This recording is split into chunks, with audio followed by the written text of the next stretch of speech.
함께 볼 하나님의 말씀은 시편 73편 28절 말씀. 우리 찾으셨으면 다 같이 봉독하겠습니다. 자, 시작. 하나님께 가까이 함이 내게 복이라. 내가 주 여호와를 나의 피난처로 삼아 주의 모든 행적을 전파하리이다. 아멘. 우리 다시 한 번만 봉독하겠습니다. 자, 시작.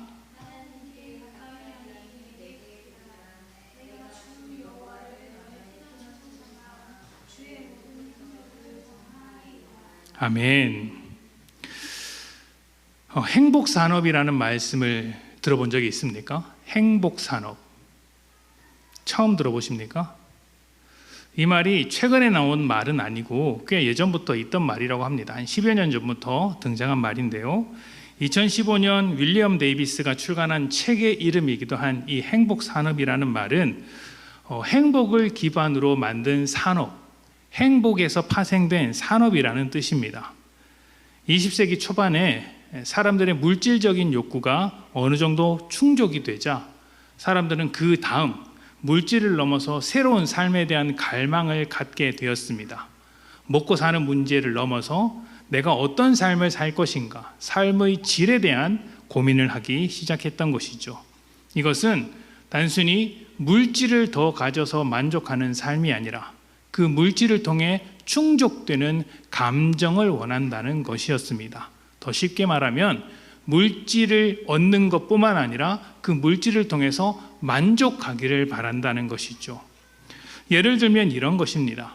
과거에 충족한 삶을 살지 못했을 때는 그냥 하루 세 끼 먹는 게 일이었습니다. 먹기만 하면 그것으로 충분했는데 이제 먹는 것이 고민되지 않는 삶을 살다 보니 무엇을 먹을까를 가지고 고민하는 것이죠. 하루 세 끼 먹는 것을 넘어서 어떤 음식을 먹었느냐, 어떤 맛있는 음식을 먹었느냐, 또 먹을 때의 품격은 어떠냐, 품위를 지키면서 먹었느냐, 이런 것을 따지게 되더라는 것입니다. 또 예전에는 그냥 더울 때는 좀 가벼운 옷을 입고 추울 때는 따뜻한 옷을 입는 것, 그렇게 입을 옷이 있는 게 중요했는데 이제 그 물질이 충족되자 그 다음에는 어떤 옷을 입을 것인가가 중요한 것이죠. 얼마나 더 좋은 옷을 입는가, 화려한 옷을 입는가, 비싼 옷을 입는가, 또 그 옷을 통해서 나의 개성, 나의 기분을 어떻게 드러낼 것인가, 이런 삶의 질에 대한 부분이 사람들에게 큰 관심사로 다가왔습니다. 이것이 20세기 초반에 본격적으로 일어나게 되었습니다. 이러한 사람들의 변화, 삶의 변화를 가장 먼저 민감하게 체크한 사람들이 정부와 기업이었습니다. 이런 흐름에 따라서 사람들은, 정부와 기업, 학계에 있는 사람들은 사람들이 느끼고 있는 이 삶의 질에 대한 문제, 다시 말하면 행복하기를 원하는 사람들의 마음을 측정할 수 있다면, 또 그것을 잘 관리할 수 있다면 사람들을 통해서 또 다른 생산성, 능률을 확보할 수 있지 않겠나라고 고민하게 되었습니다. 그때부터 사람들의 삶을 두고 나오는 보고서들이 있는데 바로 행복보고서, 행복지수와 같은 것이었습니다. 우리나라에도 행복지수라는 것이 발표가 되죠. 이렇게 발표되는 행복지수나 행복보고서를 통해서 정부와 기업은 앞으로 나아갈 방향을 결정하게 되었습니다. 이런 행복에 대한 내용들은 다양한 분야로 뻗어나갔습니다. 출판업계와 교육에서는 행복을 주제로 한 자기계발서나 강연이 넘쳐났습니다. 대부분 행복한 나, 행복한 삶을 위한 세미나, 이런 주제들로 지금도 유행하고 있죠. 기업에서는 워라밸이라든지 사내복지가 굉장히 강조되고 있습니다. 단순히 일을 하는 게 아니라 그 일을 통해 만족을 해야 한다는 것이죠. 돈을 버는 것이 아니라 삶의 만족, 삶의 어느 정도의 질이 확보되어야 한다는 것이 행복에 대한 기업의 움직임이었습니다. 의학이나 정신, 또 심리 분야에서는 헬스케어, 피트니스, 명상, 요가, 상담과 같은 산업들이 점점 발전하게 되어서 우리 주변에만 봐도 달리기를 하거나 운동을 하는 사람들을 쉽게 찾아볼 수 있습니다. 또 상담을 받으러 간다든지 마음 코칭을 받는다든지 하는 일들도 굉장히 많았죠. 이전 세대에는 볼 수 없는 모습들이 지금 우리 세상에서, 우리가 살고 있는 이 세대 가운데 많이 나타나고 있는 것입니다. 삶의 만족을 느끼고자 하는 사람들이 이런 행복 산업을 통해 더 많은 것들을 소비하게 됩니다. 이런 부분에서 행복이라는 이름의 거대한 산업이 등장하게 되었고, 우리 주변에서도 아주 많이 보고 있습니다. 사람들은 행복하기를 원하면 원할수록 이러한 소비를 더 가속화하게 되었습니다. 자, 그런데 이렇게 행복 산업이 발전하게 된 이면에는 몇 가지 철학적인 고민들이 있었습니다. 도대체 행복을 무엇이라고 생각하길래 행복을 산업으로 발전시키게 되었는가? 행복 산업이라는 이면에는 어떤 행복에 대한 철학적 생각들, 정의들이 있는가?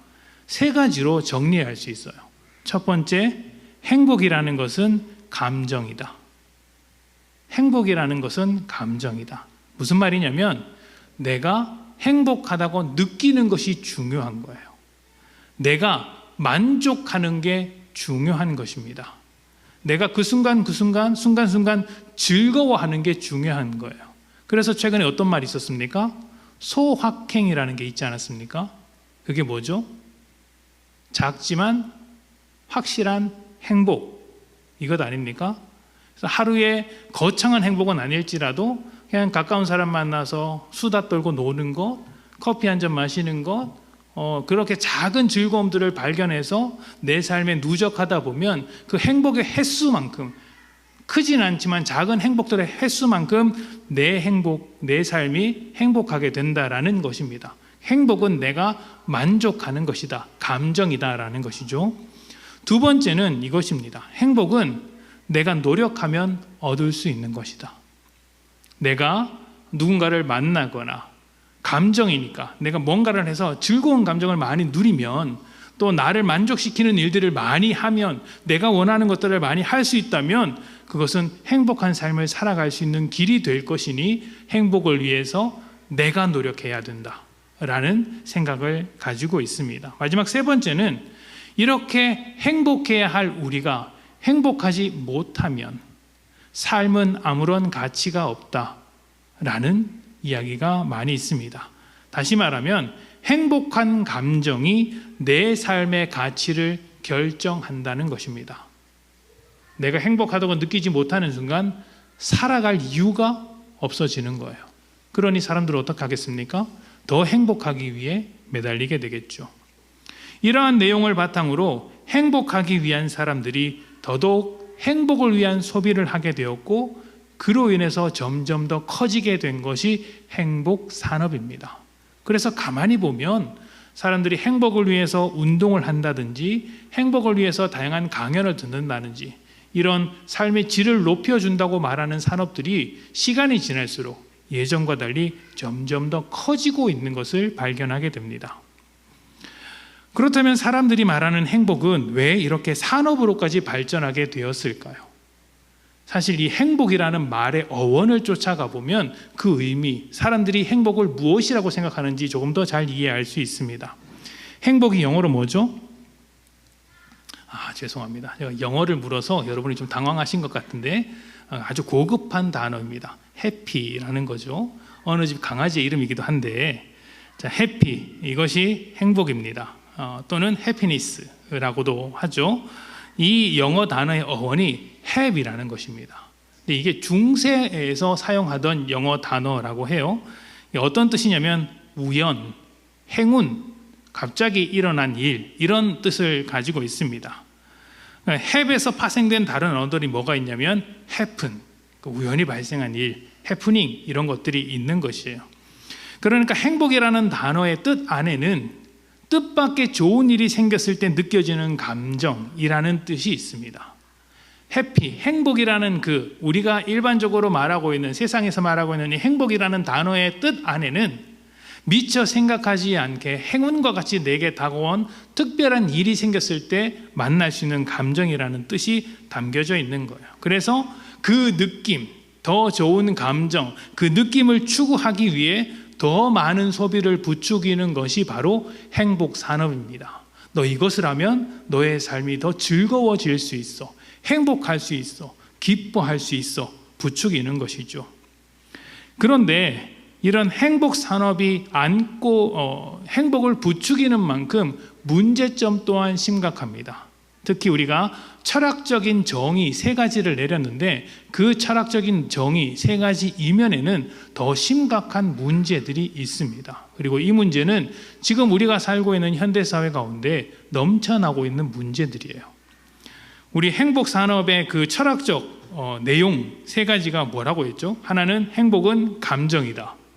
2번째는 행복은 내가 노력해서 얻을 수 있다. 3번째는 뭡니까?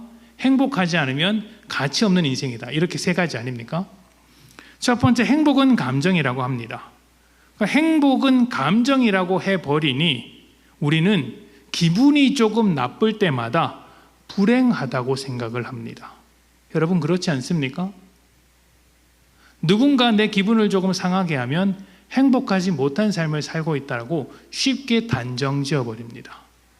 여러분 가정은 어떻습니까? 부부관계 속에서 감정이 좀 상할 때가 있죠. 항상 좋을 수는 없습니다. 기분이 좀 안 좋아질 때가 있죠. 그러면 내가 기분이 좀 안 좋아지면 그때 내가 그럼에도 나는 행복한 결혼 생활을 유지할 수 있다라고 생각하는 게 아니라 내가 결혼을 왜 했는가? 이 불행한 결혼 생활이라고 너무 자연스럽게 생각해 버린다는 것입니다. 왜냐하면 행복이라는 게 나에게 만족을 주는 것인데 그 순간만큼은 내 감정이 상했기 때문입니다. 근데 문제는 이런 것입니다. 감정이라는 건 너무 쉽게 변합니다. 너무 기분 좋게 걸어가는데 예전에 제가 드린 말씀이 있는데 로또에 당첨된 사람이라 할지라도 누가 껌을 탁 뱉었는데 그 껌이 내 머리에 딱 붙는 순간 그 좋았던 기분이 싹 사라진다고 말씀드렸지 않습니까? 그러니까 감정에 휘둘리는 행복이란 그런 것입니다. 너무 쉽게 변합니다. 그리고 좋았던 감정이 그렇게 오래 가지 않습니다. 세상 모든 것을 다 가진 것 같은 행복을 가졌어도 하루 자고 일어나면 사라지는 게 감정이죠. 무슨 말이냐면 행복은 감정이라면 이 행복은 휘발성이 너무 강하다는 거예요. 시간이 지남에 따라 또 상황에 따라서 너무 쉽게 사라지게 됩니다. 사람이나 상황 이런 것들에 의해서 휘둘릴 수밖에 없다는 것이죠. 2번째는 행복은 내가 노력하면 얻을 수 있다라고 이야기를 합니다. 문제는 행복이 무엇이라고 했습니까? 감정이라고 했잖아요. 근데 여러분 감정이 노력해서 됩니까? 감정이 노력해서 될 때가 많습니까? 안 될 때가 많습니까? 여러분 화가 엄청 났습니다. 여러분 이런 일은 거의 없겠지만 자꾸 부부생활 이야기를 해서 그런데 우리 집 이야기는 아니니까 우리 교회 이야기는 아니니까 교회 오기 전에 부부싸움을 심각하게 했다고 해봅시다. 심각하게 했어요. 근데 하필이면 그날 설교가 부부가 서로 사랑하라 라는 이야기였다고 합시다. 그러면 여러분은 그 이야기를 듣고 아멘, 제가 오늘 들어가는 길에 아내에게 남편에게 먼저 사과하고 이 관계를 회복하겠습니다 라고 이야기를 합니까? 하나님 하필이면 오늘따라 저런 말씀을 주셔서 나에게 이렇게 난감하게 만듭니까? 오늘은 못 들은 걸로 하겠습니다 이렇게 하십니까? 여러분들은 당연히 전자겠죠. 하나님 제가 먼저 그렇게 다가가겠습니다 말씀하시겠지만 그렇지 않은 사람들도 굉장히 많습니다. 감정이라는 것은 때때로 시간이 필요할 때도 있고 자연스럽게 물러갈 때까지 기다려야 할 때도 있습니다. 내가 억지로 노력한다고 해서 그 감정을 사라지게 할 수는 없다는 것이죠. 그런데 내가 노력하면 행복할 수 있다, 그 감정을 행복으로 만족으로 만들 수 있다라고 자꾸 부추기다 보니 어떻게 됩니까? 그렇게 감정을 다스리지 못하는 나를 만나게 되면 자꾸 스스로를 비난해요. 죄책감을 갖습니다. 그리고 나는 그 감정의 노예가 됩니다. 기분 나쁘면 행복하지 못한 사람, 감정에 이끌려 다니면서 노예처럼 살게 되죠. 또 행복이라는 것이 내가 노력하면 얻을 수 있는 것이다 보니 때때로 불평등한 구조적인 문제를 발견했을 때도 마치 그것이 내 문제인 것처럼 착각할 때가 있습니다. 사실은 사회적인 문제, 구조적인 문제라서 나와는 상관이 없는데도 불구하고 그 문제를 자꾸 자기로부터 찾는다는 것이죠. 그러다 보니 이제 행복하지 못하는 함정에 시간이 지날수록 더 빠져들게 됩니다.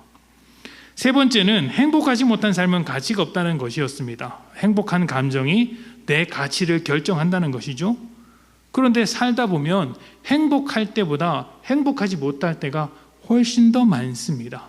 그러면 우리는 어디서부터 살아야 할 가치를 발견해야 할까요? 막 즐겁다가도 좀 감정이 상해서 행복하지 않다고 느끼는 순간 내 삶의 가치가 사라집니다. 삶의 가치가 이렇게 가볍다면 우리는 삶을 어떻게 지속할 수 있다는 말입니까? 행복을 부추기는 행복산업, 그리고 이러한 행복에 대한 현대사회의 관점은 행복을 계속해서 부추기고 있으면서도 행복을 채워주지 못하는 모순을 낳게 됩니다.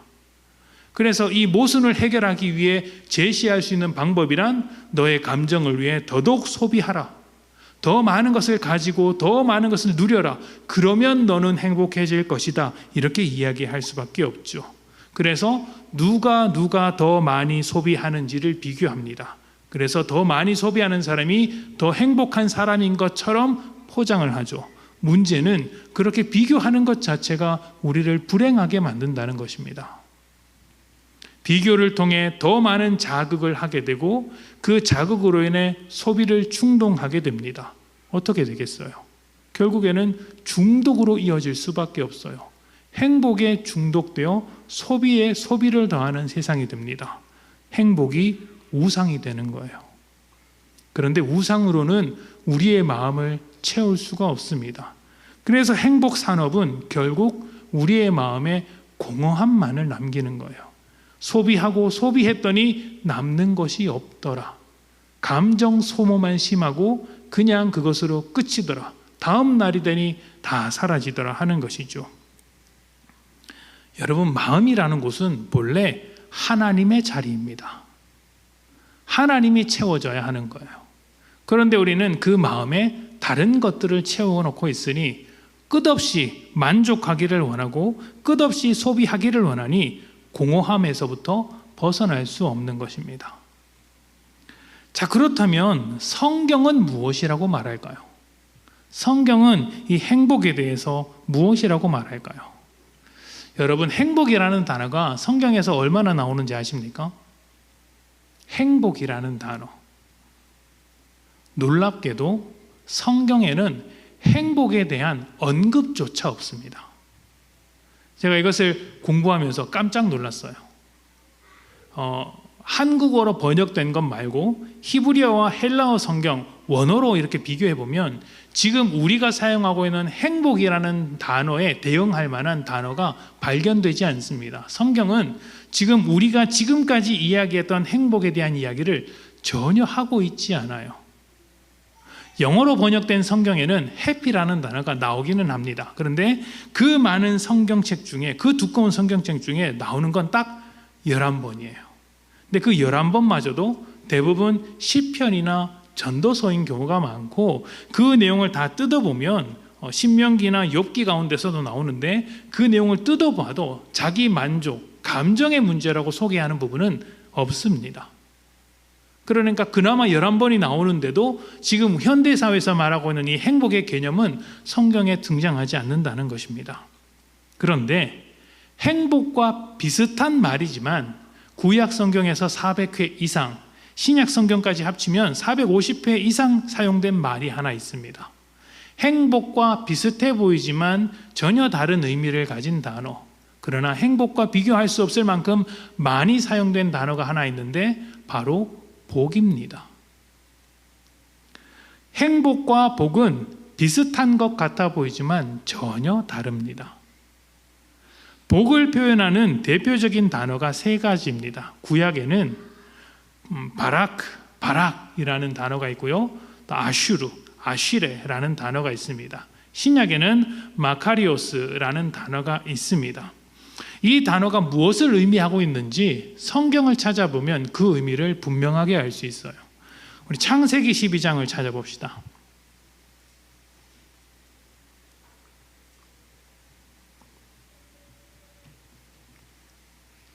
창세기 12장 1절부터 3절.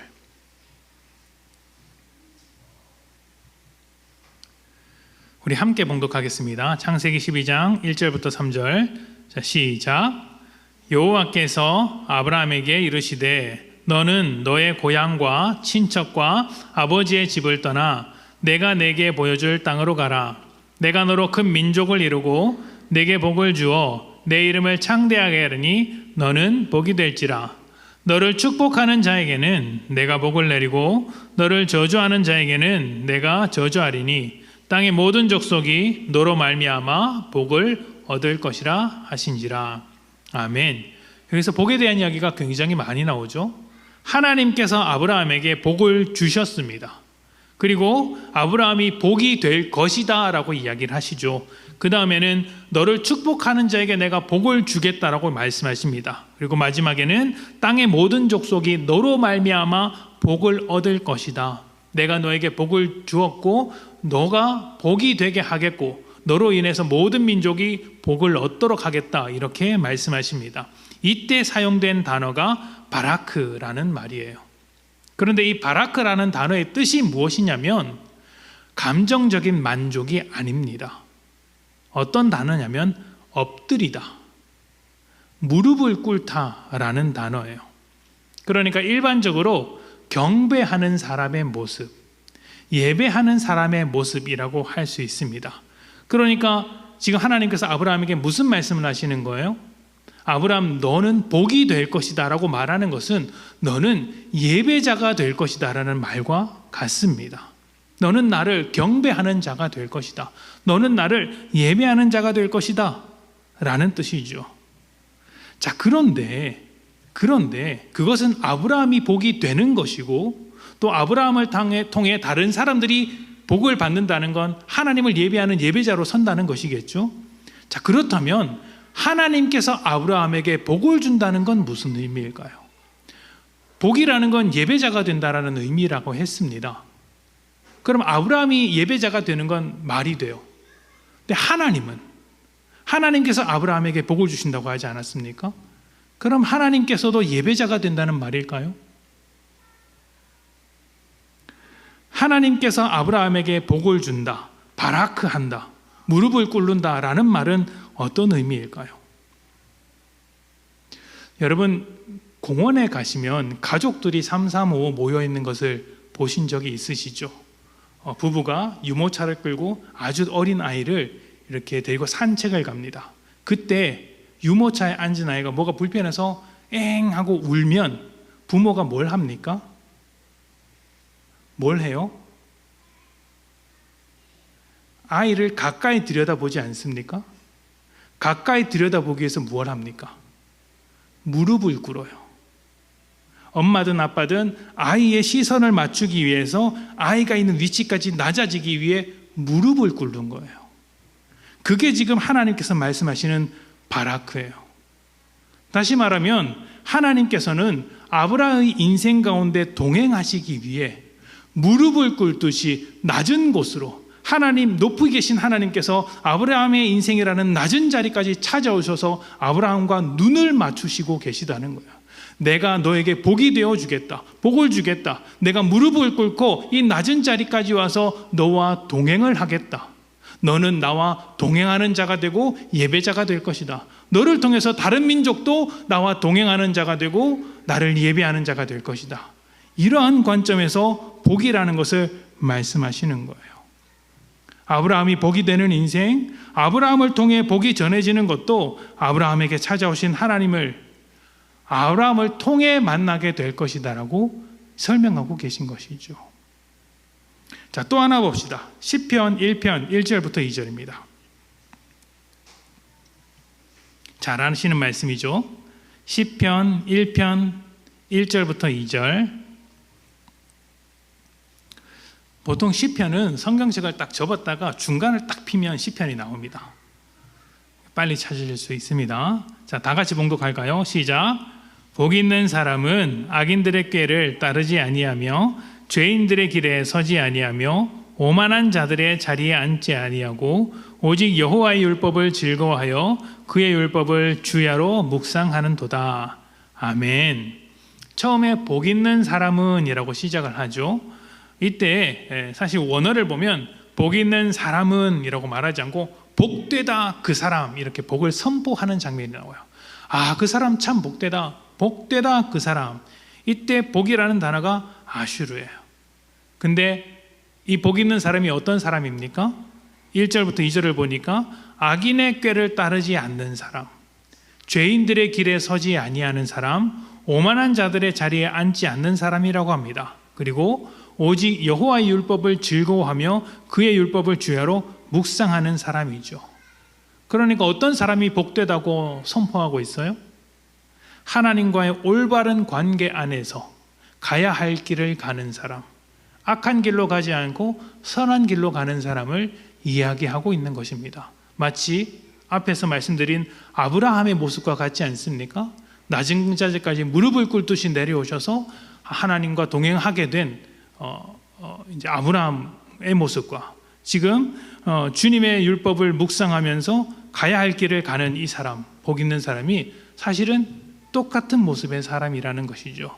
이것이 성경이 말하고 있는 복입니다. 하나 더 봅시다. 마태복음 5장 3절부터 4절입니다. 마태복음 5장 3절부터 4절.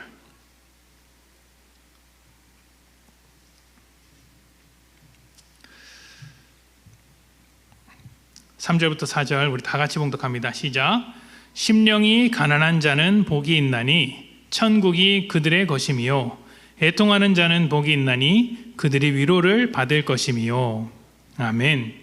자, 이것도 번역을 좀 직역을 해서 번역을 하면 이렇게 번역할 수 있습니다. 복되다 심령이 가난한 사람이요.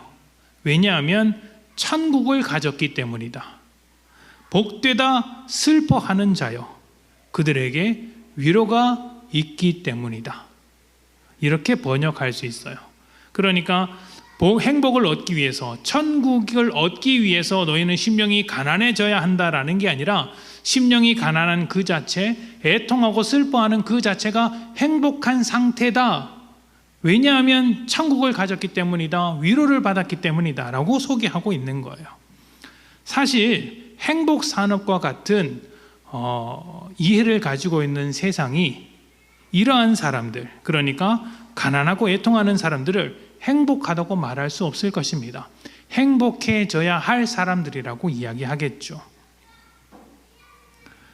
특히 우리가 말하고 있는 행복은 감정의 문제라고 했습니다. 또 소비해야 하는 문제라고 이야기를 했죠. 그런데 말씀드린 두 이야기는 애통하는 자입니다. 감정적으로 행복한 상태가 아니에요. 또 가난한 자라고 합니다. 소비할 여력이 없어요. 그렇다면 이 두 사람은 누구보다도 불행해야 하는데 예수님은 이들을 행복한 사람이라고 선언을 하십니다. 왜 복되다고 했습니까? 이유가 뭐죠? 하나님과의 관계를 통해 자신을 발견한 사람들이기 때문입니다. 심령이 가난하다는 것은 하나님 앞에서 하나님 나라를 만나고 나니 내가 채워지지 않은 빈자리를 가졌다는 것을 발견했다는 것이고, 애통한다, 슬퍼한다는 것도 하나님 앞에서 내가 죄인일 수밖에 없다는 것을 처절하게 깨닫는 사람을 말하는 거예요. 근데 그렇게 깨닫게 된 것 자체가 예수 그리스도를 만났기 때문인 거예요. 그래서 예수님과의 동행하는 그 인생이 복되다, 너희는 복된 삶을 살고 있다라고 소개하고 있는 거예요.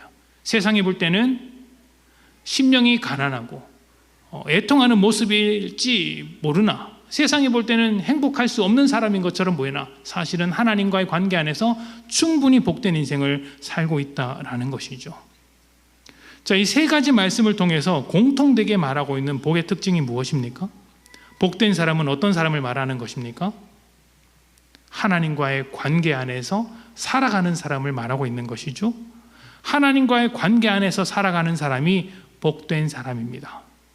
세상에서 말하는 행복이 빈 마음, 하나님 없는 이 빈 마음을 자기 만족으로 채워보려고 하는 것이라면, 성경에서 말하는 복은 내 마음의 중심을 하나님께 두고 살아가는 것, 내 마음의 원래 주인이신 하나님께 내 마음을 드리면서 살아가는 것이죠. 하나님을 따라 내 삶을 만들어갈 때 그것이 복된 인생이다라고 설명을 하고 있는 것입니다. 자, 그렇다면 여러분, 세상에서 행복을 추구하는 인생과 하나님과의 관계 안에서 복되게 살아가는 사람은 어떤 차이가 있을까요? 차이가 있을 거 아닙니까? 힘든 일이 생겼을 때, 나쁜 일이 생겼을 때, 특히 기분 나쁜 일이 생겼을 때 이 두 사람은 어떻게 반응할까요? 행복을 추구하는 사람은 이렇습니다. 사람 때문에 기분이 나쁘다면 그 사람을 원망합니다. 상황 때문에 불행해졌다고 판단하면 그 상황을 불평합니다. 그리고 그러한 사람과 함께 살아가는 내가, 그 상황에서 벗어날 수 없는 내가 가치 없는 인생이라고 비관하죠. 그래서 점점 더 안 좋은 선택을 하게 되지 않습니까? 이러한 어떤 그 불행한 상황들을, 불편한 상황들을 해소하기 위해서 다양한 것들을 소비해 보려고 하지만 채워지지 않는 공허한 마음만 남습니다. 어떻게 할 수가 없는 것이죠. 그래서 결국 사람과 상황이라는 감옥 안에서 감정의 노예로 살아가게 됩니다. 그게 행복을 추구하는 사람이 마주하게 될 현실적인 모습이에요. 이러한 모습을 세상에서 행복을 추구할수록 행복하지 못하다 설명을 하는 것이죠. 그럼 어떻게 행복해야 할까요? 거기에 대한 답을 제시할 수는 없어요. 그렇다면 하나님과의 관계 안에서 살아가는 사람은 어떻게 다를까요? 힘든 상황을 만났을 때, 또 나를 기분 나쁘게 하는 사람을 만나게 되었을 때 어떻게 반응할까요?